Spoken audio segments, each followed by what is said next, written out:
नमस्कार, मैं हूं डॉक्टर सी के Saraswat, vastu expert, astrologer.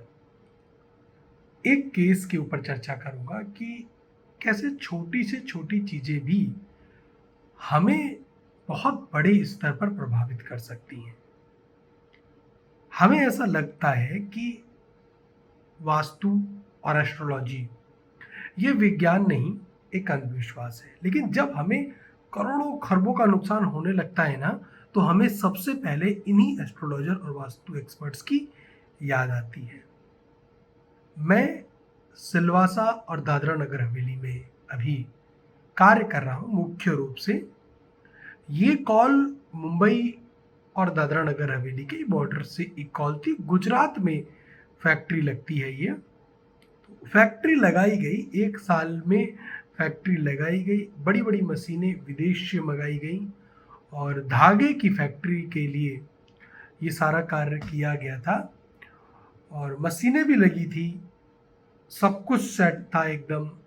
Rent पे वो जगह लेकर काम करने के लिए रेंट पर जगह लेकर ये सारा सेटअप किया गया था और अच्छी खासी फैक्ट्री थी। लेकिन जो केस मेरे पास लेकर आए, मैं यहाँ पर उनके नाम और वो जाहिर नहीं करूँगा। अगर आप चाहेंगे तो मैं पूरा मैप भी दिखा दूंगा उसका और सब कुछ उनका डाल दूंगा डिटेल्स भी। तो वैसे मैं उनकी प्राइवेसी का बड़ा ध्यान रखता हूँ। वो बहुत बड़े व्यक्ति हैं और कोई भी नहीं चाहता कि उसकी प्राइवेसी खराब हो। तो वो आए मेरे पास। प्रारंभ में वो खुद से ही रिसर्च कर रहे थे और उनका कहना था कि ये वास्तु एस्ट्रोलॉजी को देखकर ही मैंने पूरा सेटअप करवाया है और मैं खुद से ही देख रहा था।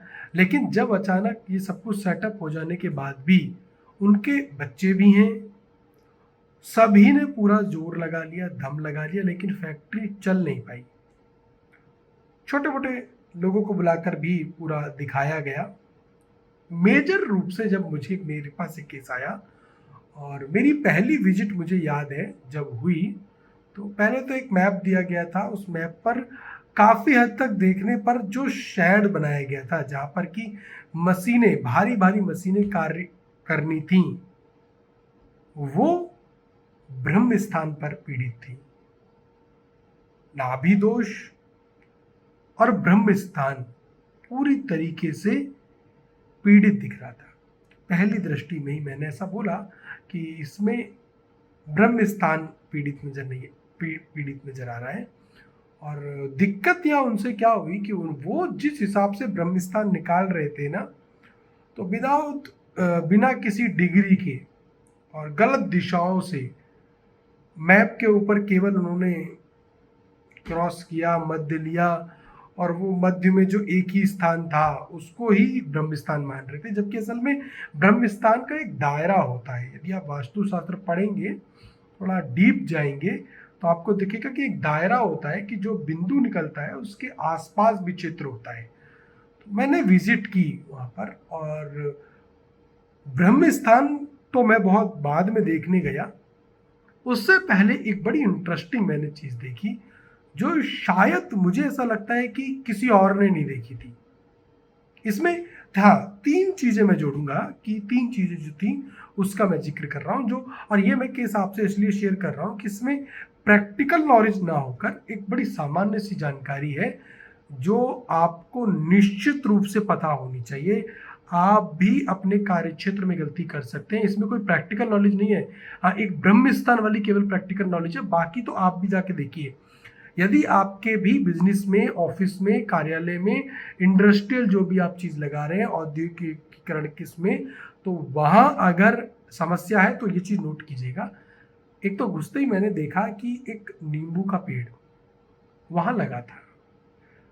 जितने भी एक्सपर्ट आए, किसी ने भी उस वृक्ष के ऊपर नजर नहीं डाली, जबकि मैं हमेशा कहता हूं कि वृक्षों का भी बड़ा अहम योगदान है वास्तु में।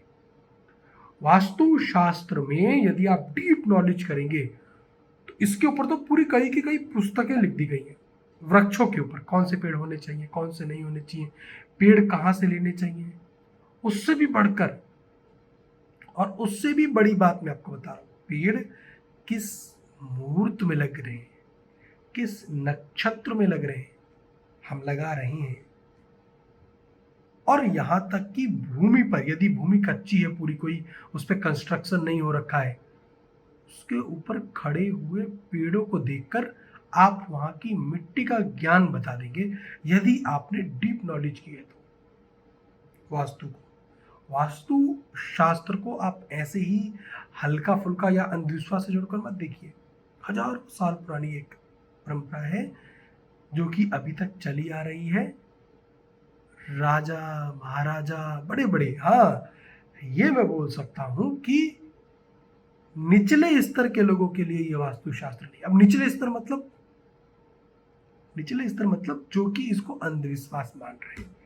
पढ़े लिखे लोगों के लिए काम है, और विश्व में बड़े बड़े स्तर पर, मैंने तो अब अपनी लाइफ की बता रहा हूं कि मैंने वास्तु के दम पर बहुत लोगों का जीवन बदला है, आर्थिक रूप से पूरी तरीके से जीरो से हीरो बना दिए। तो अब उस केस पर आते हैं, जो गलतियां आपको नहीं करनी। नींबू का पेड़ था वहां पर, उस नींबू के पेड़ को किसी ने गौर नहीं किया, जबकि वास्तुशास्त्र में ऐसा आता है कि नींबू का पेड़, नींबू तथा करौंदा, दो पेड़ों के जिक्र आते हैं। नींबू और करौंदे के वृक्षों को फैक्ट्री में तो बिल्कुल भी नहीं होना चाहिए, घर पर भी बचना चाहिए, ठीक है, लेकिन फैक्ट्री में तो विशेष रूप से सावधानी बरतनी चाहिए। फैक्ट्री में कभी भी नहीं लगाना चाहिए। अगर नींबू और के पेड़ को आप उसको हटा नहीं सकते, अब पुराना पेड़ है, आपका उससे लगाव है, आप सोचते हैं कि पेड़ काटना अब सही नहीं है, तो आपको क्या करना है, 3 तुलसी, 3 अच्छी स्वस्थ पूर्ण रूप से विकसित तुलसियां नींबू के आसपास लगा दीजिए। उसका दोष खत्म होता हुआ आपको कुछ दिन में दिखने लगेगा। मैंने उस केस में नींबू के पेड़ को पूरी तरीके से हटाया है। एक तो प्रारंभ में ही था, दूसरा कि ईशान कोण को भी वो खराब कर रहा था, और मुख्य द्वार पर होने की वजह से उसकी छाया भी, दिन में एक समय ऐसा आता था कि उसकी छाया जो ऑनर था उसके रूम पे भी पड़ रही थी। तो वृक्षों की तो छाया वैसे भी हानिकारक बताई गई है, उसको हटवा दिया। दूसरा जो महत्वपूर्ण कार्य जो आप देखिएगा, उनके उत्तर दिशा, हम लोग वास्तु में कार्य क्षेत्र में उत्तर को इग्नोर कर देते हैं, जबकि उत्तर दिशा धन के देवता कुबेर की दिशा है। वहां पर कूड़ा कचरा इकट्ठा करते थे वो लोग, जो भी बचा कुचा है वहां जाके डाल दिया, साफ करने वाला कोई है नहीं। मेजर इफेक्ट कर रहा था। फैक्ट्री लॉस में गई, चालू तो हुई नहीं, उनका जो फाइनेंशियल, जब से वो प्लॉट लिया फैक्ट्री बनी, लॉस होता चला गया, वो वहां से हटवा दिया। उस कूड़े के ढेर को जिसके बारे में बात कर रहा हूं, उसको 2 दिन में ही हटवाया, वृक्ष कटवाया। इसके बाद मैंने ब्रह्म स्थान पर काम किया। वहाँ ब्रह्म स्थान के जो पैरामीटर बनते हैं, जो एक जोन बनती है, उस स्थान पर किसी भी भारी चीज को नहीं रखना चाहिए। वास्तु पुरुष एक तरीके से सांस ही नहीं ले पाएंगे, जीवित अवस्था में नहीं रहेंगे। वो गलती उन्होंने की। ये थोड़ी सी इसके लिए आपको प्रैक्टिकल नॉलेज की जरूरत होगी, किस तरीके से निकालें। अब निकालें तो उसका जो जोन मैं बता रहा हूँ कि कितनी रेंज तक होती हैं अपने वास्तु, जो ब्रह्म स्थान की रेंज है, वो थोड़ा सा आपको पता करना पड़ेगा, और उसको मैंने ठीक करवाया। फैक्ट्री के डिजाइन में बहुत ज़्यादा अंतर नहीं था, उन्होंने ऊपर से पढ़ के सब कुछ ऑलमोस्ट चीज़ें सही बनाई थी, और बस एक ब्रह्म स्थान की जो समस्या थी उसको मैंने सही किया। इसके बाद उनकी फैक्ट्री अभी भी चल रही है और उसमें प्रॉफिट है। तो ये एक केस स्टडी थी जो मैंने आपको बताई है। आप भी इसमें जो प्रैक्टिकल नॉलेज है वो आप छोड़ दीजिए। बाकी एक तो हमारे जो फैक्ट्री के स्थान हम बना रहे हैं उसमें नींबू वाला पेड़ या फिर कौन से वो बुरे पेड़ हैं जो हमसे छोटी मोटी गलतियां हो जाती हैं, उसको ध्यान रखें। और आखिर में एक जो चीज़ है उत्तर दिशा, हमें अपनी उत्तर दिशा को हमेशा स्वस्थ रखना है, साफ सुथरा रखना है, उसको हरे रंग से सजाएं, और उस दिशा में कुबेर जी का स्थान है, इसलिए साफ सुथरा तो रखिए। इन बातों को ध्यान रखें। आगे भी मैं आपको केस स्टडीज लेकर आता रहूँगा, तो जुड़े रहें इस चैनल के साथ। मैं doctor CK Saraswat, vastu expert. कोई समस्या हो तो मुझे कमेंट करके बताएं, तो उसके ऊपर बात करते हैं, हम आगे बात करेंगे। नमस्कार।